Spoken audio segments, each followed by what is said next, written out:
네, 오늘은 우리에게 주신 에스더서 7장의 말씀을 가지고 하만의 몰락이라는 제목 가지고 하나님 은혜 나누도록 하겠습니다. 앞선 내용에서 우리가 봤듯이 에스더가 열어놓은 잔치에서 아하수에로 왕이 자신에게 무슨 소원이라도 말하면 다 들어주겠다라는 말을 했음에도 불구하고 섣불리 이 에스더가 내 소원은 이겁니다 라고 이야기하지 않습니다. 그렇게 하지 않고 어떻게 합니까? 잔치를 하루 더 연장해서 해달라고 부탁을 합니다. 그리고 이어서 두 번째 잔치가 열리죠. 잔치가 시작되자마자 왕은 마치 기다렸다는 듯이 다시 에스더에게 말합니다. 왕후여, 도대체 소원이 무엇입니까? 내가 또 말하죠. 되기 원하면 내가 나라의 절반이라도 왕후에게 주겠습니다 라고 이야기합니다. 사실 어제의 잔치와 달라진 것은 아무것도 없습니다. 잔치에 참석한 참석자들도 역시 에스더 왕과 하만 외에는 아무도 없었죠. 그런데 왜 에스더는 어제 이 소원, 오늘 말할 이 소원을 말해드렸는데 굳이 하루 더 벌어서 잔치를 열도록 부탁을 했을까요? 과연 어제 잔치와 오늘 잔치 사이에는 어떤 일들이 있었습니까? 잔치의 외형적인 모습과 어떤 참여자나 어제나 오늘이나 다른 것이 전혀 없어 보이는데 어제나 오늘 사이, 그 하루 사이에 아주 특별한 일이 있었죠. 우리가 어제 본 일들입니다. 우선 왕에게 모르드게가 자신의 생명을 구한 매우 충성스러운 신하라는 것을 각인하는, 인식하는 시간을 갖도록 만들어줬습니다. 그 모르드게를 왕의 영광과 존귀로 대접했죠. 또한 그것을 누가 선포하며 반포하며 이끌도록 했습니까? 모르드게를 죽이려고 했던 그 하만을 통해서 이루었습니다. 그런데 왕은 모르드게야말로 이 가장 충성스럽고 또 존귀하게 될 사람으로 생각하게 됐다는 이 사실만으로 모르드게와 이스라엘 사이에 있었던, 그들에게 있었던 그 위기 상황을 완전 뒤집어 버릴 만한 결정적인 시간을 그 하루 사이에 벌 수 있었던 것입니다. 하만이 왜 왕에게 먼저 나아갔었습니까? 그 모르드게를 죽임으로 시작해서 이스라엘 백성들 모두 죽이기 위해서 하만이 아하수에로 왕 앞으로 나갔었는데, 오히려 그 시간이 또 이스라엘과 모르드게를 존귀하게 안전하게 만드는 결정적인 시간이 이 하루라는 시간 안에 있었습니다. 하루 만에 이처럼 사람의 운명이 달라져 버린 거죠. 우리는 지식과 경험에 근거해서 사실 내일을 준비하며 하루하루를 살아갑니다. 그러나 우리 같은 피조물은요, 본질적으로 내일, 아니요 5분 뒤의 상황도 우리는 알 수 없는 존재들이 아닙니까? 제가 2010년도에 필리핀으로 비전 트립을 다녀왔습니다. 당시 한국에서 많은 사람들이 해외로 또 단기 선교나 비전 트립을 많이 가는 그런 때였습니다. 저희도 한국에서 출발해서 마닐라에 도착해서 입국 수속을 받고 있는데, 가장 나이가 어린 친구 하나랑 저랑 동갑인 친구 하나가 나오질 않는 거예요. 왜 이렇게 늦게 나왔냐 보니까, 나중에 보니까 한 명은 자신의 짐을 못 찾고 있었고, 한 명은 속이 안 좋아가지고 토를 하느라 늦게 나온 겁니다. 저희보다 앞서 간 팀이 한 팀 있었는데, 그 팀이 승합차를 타고 먼저 출발했습니다. 다음 승합차가 오기까지 많은 시간이 걸렸어요. 그 친구들이 나오고 입국 수속을 다 받고 나왔는데도 한참을 기다렸습니다. 저희는 비행기 타고 오고 그 전날에도 준비를 많이 했기 때문에 몸이 너무 피곤했습니다. 빨리 숙소가 가고 싶었고 숙소에 가서 쉬고 싶었습니다. 어째저째 해가지고 다 끝나고 숙소에 갔습니다. 가고 다음 날이 됐죠. 근데 선교사님의 얼굴이 어제랑 너무 다른 거예요. 오늘 아침 딱 봤는데 선교사님 얼굴이 너무 굳어 있는 거예요. 그러더니 갑자기 선교센터에서 저희가 머물고 있었는데 선교센터의 문을 다 닫으신 겁니다. 철문까지 다 내려서 완전 봉쇄를 시킨 거예요. 그래서 오늘은 선교센터에서 할 수 있는 일만 하도록 하겠습니다 라고 한 거예요. 무슨 일인가 알고 봤더니 되게 큰 유명한 일이 있었습니다. 필리핀에서 어떤 일이 있었냐면, 승합차를 타고 가다가 괴한을 만나서 그 전원이 총에 맞아 죽었다는 거예요. 근데 그 팀이 저희 바로 앞팀이었던 겁니다. 저희가 지나가면서 폴리스 라인이 쳐져 있는 그 차를 보면서 지나갔어요. 저기 무슨 일이 있었나 보다 하고 그냥 쑥 지나갔는데, 알고 보니까 다음날 보니까 저희가 그 일찍 나오지 못했던 그 두 친구가 없었다면 저희가 그런 상황이 됐을지도 모르는 상황이라는 거죠. 제가 지금 말씀드리는 건요, 우리가 죽지 않아서 다행이다, 하나님 우리를 보호하셨다, 이런 말씀을 듣는 게 아닙니다. 저희는 당장 5분 앞의 상황도 모르는 아주 불완전한 존재라는 거죠. 우리 인생이라는 것이 얼마만큼 불안전하고 불확실한 것이 가득합니까? 내 인생 내가 책임져야 되겠다. 왜 하나님 믿어야 되냐? 이렇게 말하는 사람 보면 용감하다고 해야 될지 무식하다고 해야 될지 잘 모르겠습니다. 이 세상에 자기 인생을 자기가 책임질 수 있는 사람이 누가 있습니까? 우리는 우리의 인생을 책임질 수 있는 힘이 없습니다. 5분 후에 승합차가 괴한을 만날지, 잘 서있던 백화점이 갑자기 와르르 무너져 내릴지 어떻게 알 수 있습니까? 하루 만에 운명이 바뀌기도 하고 불과 몇 초 사이에 목숨이 왔다 갔다 하는 것이 우리의 인생입니다. 그래서 야고보서 4장 14절에는 이렇게 말하죠. 우리 함께 읽어보겠습니다. 야고보서 4장 14절입니다. 함께 읽습니다. 시작. 내일 일을 너희가 알지 못하는 것이다. 너희 생명이 무엇이느냐? 너희는 잠깐 보이다 없어지는 안개니라. 우리를 뭐라고 말합니까? 안개라고 말합니다. 누가 인생을 책임질 수 있습니까? 유일하게 책임질 수 있는 분은 하나님이신 줄로 믿으시기 바랍니다. 우리가 우리의 삶을 그분께 의탁하고 하나님을 신뢰할 이유가 바로 여기 있는 것입니다. 우리 인간을 지으신 하나님, 전지전능하신 하나님만이 우리의 피할 바이시요 구원자이시요 우리의 목자가 되시기 때문입니다. 하만에게도 그 하루 사이에 많은 일이 있었죠. 우선 모르드게를 그 장대에 달기 위한 완벽한 계획을 세웠었습니다. 그런데 하루 사이에 모르드게 또한 이 에스더가 세운 것과는 전혀 다르게 하만만큼은 악을 쌓고 있었던 겁니다. 그런데 그 일이 뒤틀리더니 하만은 모르드게를 모시고 성의 거리를 돌아다니는 마부의 노릇을 할 수밖에 없는 치욕적인 경험을 하게 됩니다. 그것을 보고 하만의 아내와 친구들이 뭐라고 말합니까? 하만이 이제 곧 파멸할 거다, 몰락할 거다. 너는 모르드게를 쓰러뜨릴 수 없다라고 말합니다. 사실 그것은 하만에게 주어진 마지막 기회와도 같은 것이었습니다. 그의 파멸이 임박했다는 최후의 경고이자 사인이었던 거죠. 하나님은 악인이라도 멸망하는 것을 원치 아니하십니다. 왜? 모두 다 하나님의 모양과 형상대로 만들어준 귀한 피조물이기 때문이죠. 그래서 누가복음 15장 7절에 이렇게 말합니다. 우리 함께 읽어볼까요? 누가복음 15장 7절인데 시작.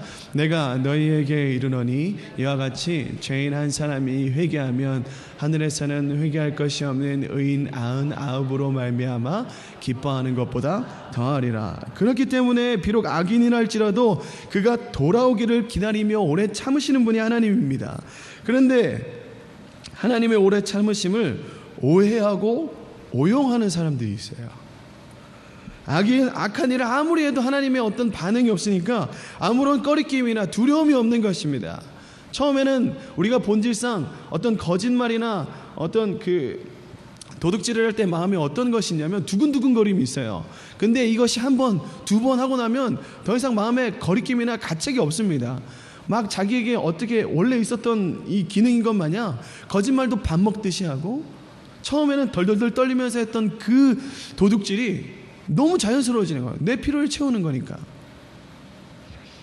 지금 하만에게는 하나님의 인내가 마지막 끝에 다다랐습니다. 마지막 경고까지 보내진 상태죠. 그것을 그의 아내와 그의 친구들도 알고 있었지만 정작 하만만은 모르고 있었던 거죠. 그래서 회개하고 돌이킬 줄 몰랐습니다. 지금까지 어떤 실질적으로 자신에게 부딪혀서 자기에게 해가 되는 어떤 행동과 어떤 결과들이 있지 않았기 때문이죠. 그래서 하나님이 심판이 어떤 절대적인 존재자의 심판이 나에게 있을 수 없다라는 생각이 가득했던 겁니다. 여러분, 우리는 반드시 하나님의 인내가 끝나기 전에 돌이키고 회개해야 됩니다. 여러분, 하나님과 여러분 사이에 여전히 해결되지 않은 문제는 없습니까? 아직 회개하지 못한 것, 아직 끝내 고백하지 못한 것, 약속을 지키지 못한 것, 결단되어지지 못하는데 회피하고 도망하고 있는 영역들 여러분 없습니까? 하나님이 지금도 여러분의 그 돌이킴을 기다리고 계십니다. 하나님이 기다리는 것을 잊어버린 것으로 착각해서는 안 됩니다. 왜냐하면 그 기다림에는 언젠가 끝이 있기 때문이죠. 오늘의 본문들을 좀 잘 살펴보면서 이 내용을 좀 보기 원하는데 눈으로 따라오시면서 좀 본문을 같이 봤으면 좋겠습니다. 우리 1절에 보니까 왕이 다시 묻습니다. 왕비 에스더여, 소원이 무엇입니까? 내가 나라의 절반이라도 쪼개어 줄 테니 주저하지 말고 말해 보십시오 라고 말합니다. 과연 왕비가 목숨을 걸고 왕에게 말하는 소원이 무엇입니까? 이틀이나 되는 그 시간을 벌면서 왕이 얼마나 궁금했을까요? 마침내 에스더가 입을 열어서 그 소원을 말합니다. 3절을 보십시오. 폐하, 만일 폐하께서 아직 저를 사랑하신다면 제 목숨을 좀 구해주십시오. 아니, 왕비의 목숨이 지금 위태롭게 되었다고 말하고 있습니다. 남편이 아내를 보호하는 것은 마땅한 일이죠. 고대 사회에 남편이 무능하고 힘이 없으면 아내를 빼앗길 수 있는 일이 있었습니다. 아브라함을 보십시오. 아내를 빼앗기거나 아내를 보호하지 못한다는 것은 남편으로서 가장 수치스럽고 고통스러운 일입니다. 그런데 당신 누구와도 비교할 수 없는 큰 왕국의 힘과 권세를 가지고 있는 왕으로서 왕비의 목숨이 위태롭게 되었다는 사실은요, 도무지 이 왕에겐 참을 수 없는 모독감과 치욕감을 주는 겁니다. 근데 이 문제가 그리 간단한 문제가 아닙니다. 왕비 한 사람의 목숨만 건지면 정말 쉽게 할 수 있죠. 근데 그 왕비 개인의 목숨뿐만 아니라 왕비가 속한 모든 민족의 목숨이 달려있는 문제이기 때문에 이게 문제가 되는 겁니다. 에스더가 계속해서 왕에게 슬피 울며 말합니다. 4절 보십시오. 내가 목숨을 잃게 된 것은 내 민족이 모두 죽어야 되기 때문입니다. 내 민족이 팔려서 증인과 도륙함과 진멸을 당하게 되었습니다 라고 말합니다. 여기서 팔렸다고 하는 것은요, 하만의 은 1만 달란트에 팔렸다는 얘기죠. 근데 너무 아이러니한 것은요, 그 돈을 받은 것이 누구입니까? 왕이었습니다. 그리고 그 민족을 모조리 죽이라고 조서를 내린 것도 누구의 이름으로 내린 겁니까? 왕의 이름으로 내린 거예요. 여기서 에스더가 자기 민족이 죽임과 도륙과 진멸함을 당하게 되었다고 말하는 것은 왕의 조서가 나오는 말을 그대로 반복하고 있는 겁니다. 앞서서 3장 13절의 내용을 보면 모든 유다인을 죽이고 도륙하고 진멸하고 탈취하라라고 분명히 기록되어 있습니다. 결국 에스더는 자신의 민족과 자기가 죽게 된 것은 왕의 조서 때문이라고 지금 말하고 있는 겁니다. 아내를 보호하고 지켜야 될 남편이 오히려 아내를 죽이고 있는 셈이니 이거 얼마나 기가 막힌 일이겠습니까? 왜 이렇게 됐습니까? 바로 하만 때문이거든요. 하만의 꾀에 넘어가서 하만의 돈 1만 달란트 때문에 이런 기가 막힌 일들을 하게 되었다는 것을 아하수에로 왕이 그제야 깨달은 겁니다. 그렇다고 해서 왕이 자기가 잘못했다는 것을 사과하나 용서할 수 있습니까? 역사상 권력은 가진 사람들은요, 사과하지 않습니다. 그 대신 어떤 희생양을 만들어서 자신의 사과할 내용을 뒤집어 쓰게 만들죠. 잘못은 자기가 해도 아는 사람이 책임지고 물러나게 하는 것입니다. 오늘날도 그런 일들이 얼마나 많습니까? 정치권에. 하물며 신으로 추앙됐던 고대 왕들이 자신의 잘못이라고 인정하고 자신이 뒤집어 쓰겠습니까? 누군가에게 뒤집어 쓰고 책임을 담당해야만 했습니다. 왕비 목숨이 위태롭게 되었다는 사실에 분노하고 그 책임이 자신에게도 있었다는 것 때문에 체면이 말이 아니었습니다. 그 분노를 풀어서 뒤집어 쓸 대상이 필요했던 거죠. 5절 보시겠습니까? 감히 이런 일을 심중에 품은 자가 누구며 그가 어디 있는가? 왕이 지금 화가 머리 끝까지 치밀었습니다. 그때 6절에 에스더가 뭐라고 말합니까? 하만을 특별히 그 자리에 그 하만만 초대한 이유를 여기에서 밝힙니다. 범인을 붙잡아 놓은 거죠. 에스더가 하만을 범인으로 지목할 때 왕의 심경이 좀 복잡하지 않았겠습니까? 하만이 누굽니까? 왕이 가장 총애를 아끼지 않던 그런 사람이었습니다. 그 사실에 대해서 아하수에로가 더 분노하고 힘들었을 거라고 생각되는 이유는 이미 그가 신하들의 주장에 따라서 한번 왕후를 폐위하지 않았습니까? 와스디를 자신의 말에 듣지 않았다고 신하들의 말을 듣고 폐위시켜야 됩니다라는 말에 따라서 폐위시켰던 과거가 있었습니다. 그때는 홧김에 신하들의 말을 듣고 왕비를 쫓아냈지만 나중에 얼마나 후회했겠습니까? 그런데 이번에도 또 신하의 음모에 빠져서 왕비와 그의 민족 절체를 몰살하도록 만들었으니 이거 얼마나 기가 막혔겠습니까? 7절 한번 보십시오. 아하수에로가 얼마나 열이 받았는지 자리에서 일어나서 뒤뜰로 나아갑니다. 분노를 달래거나 어떤 벌을 하만에게 내려야 될지 잠시 생각했겠죠. 넋이 나간 하만이요, 왕이 뒤뜰로 나간 사이에 에스더에게 엎드려서 목숨만 살려달라고 애걸합니다. 여러분, 하만이 어떤 사람이었습니까? 모르드게라는 그 유다 민족 중에 한 사람이 자기에 절하지 않아서 민족 전체를 없애려고 했던 사람입니다. 근데 지금 상황이 어떻습니까? 자신의 목숨이라도 살려달라고 유다 민족 한 사람에게 절하는 사람이 그래서 목숨을 구걸하는 신세가 되었습니다. 완벽하게 입장이 바뀌어버렸죠. 그때 여러분 이게 중요합니다. 그때 왕이 들어와서 그 모습을 보는데 하만이 에스더 왕비에게 뭐 하려고 하는 상황으로 봅니까? 강간하려고 하는 상황으로 본다는 거예요. 여러분, 마누라가 예쁘면 처갓집의 말뚝을 보고도 절한다라는 말이 있습니다. 그러나 왕처럼 어떻게 사람이 한번 미워지게 되면 그 사람이 웃는 모습도 미워 보여요. 이게 참 신기합니다. 어제까지는 그렇게 총애하고 아끼고 사랑했던 내 신하가 이제 무슨 짓거리를 해도 죄송합니다, 꼴보기가 싫은 거예요. 왕은 이제 하만이 하는 짓거리는 무슨 짓이라도 미워 보이는 거예요.